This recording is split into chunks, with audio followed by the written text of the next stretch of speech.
Bonjour à tous, Camille Desfossés de la team Savage Gear. Je voulais vous parler aujourd'hui du choix à faire quand on veut pêcher en vertical sur le modèle de canne, spinning ou casting. C'est un choix qu'on doit faire quand on veut essayer cette technique, qui est une technique qui me plaît énormément. Je peux y passer des journées entières. Certains n'aiment pas cette technique, ça les ennuie. Moi, ça m'amuse beaucoup. D'abord, je vais vous parler des deux ensembles chez Savage. Dans les deux cas, que vous preniez spinning ou casting, on est sur des modèles qui font 1,98 m. C'est très bien pour être proche du bateau. On n'a pas besoin d'une longue canne, on n'a pas besoin de lancer loin. En vertical, l'idée c'est vraiment de pêcher sous la sonde. Quand on a en plus une sonde qui permet de voir son leurre, ça c'est génial parce que avec un modèle d'1,98 m, moi je suis assis sur mon bateau, la sonde qui est juste à côté et en bout de sillon, je vois bien sur l'écran mon leurre qui évolue et ça c'est un vrai avantage. Donc elles ont toutes été faites en 1,98 m. Ensuite vous avez le choix en spinning de prendre un modèle en 7,24 grammes, ça a été mon choix, ou en 12,33 grammes.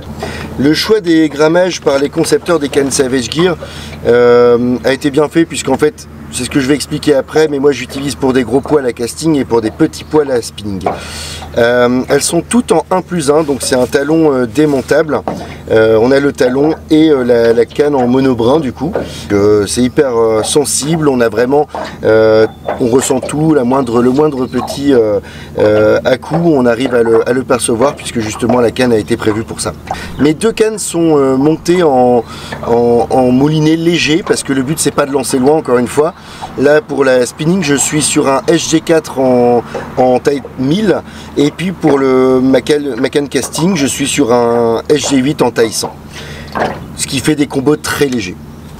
Alors effectivement comme moi j'adore cette technique et que j'y pêche assez souvent, j'ai voulu avoir les deux combos et j'en suis super content. Pourquoi? C'est que selon la pêche que je vais pratiquer ou selon l'endroit, si je vais devoir utiliser des grammages plus ou moins importants, je vais effectivement faire un choix sur le spinning ou le casting en fonction. Les avantages du moulinet spinning: avec un faible poids, le fil est délivré beaucoup plus facilement et de ce fait le leurre arrive beaucoup plus vite au fond, ce qui permet de ne pas perdre de temps sur sa dérive ou alors traverser mieux la couche d'eau afin d'arriver au fond et vite sous la sonde dès qu'on arrive sur le spot. Ensuite, pour la diagonale, je trouve que la prise en main est plus facile. Quelquefois, les poissons ne sont pas sous la sonde, veulent des poids plus légers. Hein. Il faut affiner sa pêche quand c'est comme ça. Et effectivement, les cendres, bien souvent, vont préférer un leurre qui navigue 5-10 mètres derrière le bateau avec 7 grammes plutôt qu'un leurre qui navigue juste en dessous de la sonde avec 18-20 grammes en tête. Donc la prise en main avec une spinning est plus intéressante à ce moment-là, plus facile peut-être. Ça c'est une question de goût. Ensuite il faut savoir qu'on peut porter sa canne en spinning en porte-plume. Quand on a des dérives où le vent ou le courant nous emmène le leurre sous le bateau voire derrière, mais qu'on veut pas bouger le bateau parce que voilà, on est dans le bon sens par rapport à la pêche, systématiquement avec un casting on va avoir le bras cassé, on va devoir lever le bras très fort. Avec un moulinet spinning, avec une canne spinning, on va pouvoir la pendre en porte-plume et ça apporte beaucoup dans ces conditions là. Pour ce qui est des avantages de pêcher avec la canne en casting, on peut gérer à une seule main, c'est à dire qu'on peut avec le majeur récupérer du fil en moulinant et avec le pouce rendre du fil. Au niveau de la prise en main, on a plusieurs possibilités, c'est-à-dire qu'il y en a qui vont vraiment prendre la canne, il y en a qui vont plutôt comme moi tenir le moulinet avec juste les doigts sur le talon. Aussi, ça c'est une question de goût, mais je trouve que j'arrive à faire des animations plus sèches avec une canne casting. Parfois ça peut déclencher et ça c'est plaisant.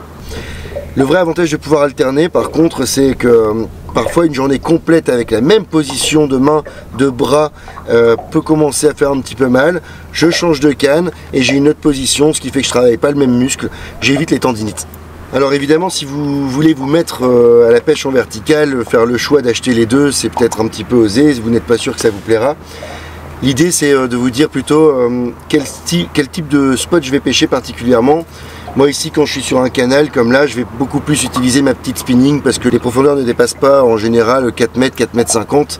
Je suis avec des grammages assez légers en 7, 10, 15 grammes grand maximum s'il y a plus de vent ou quelque chose comme ça. Donc la spinning fait vraiment le taf. A l'inverse, quand je vais dans des grandes étendues d'eau avec parfois des profondeurs beaucoup plus importantes, où je suis obligé de mettre des grammages beaucoup plus importants aussi et parfois des tailles de leurre plus importantes, je vais forcément privilégier la casting.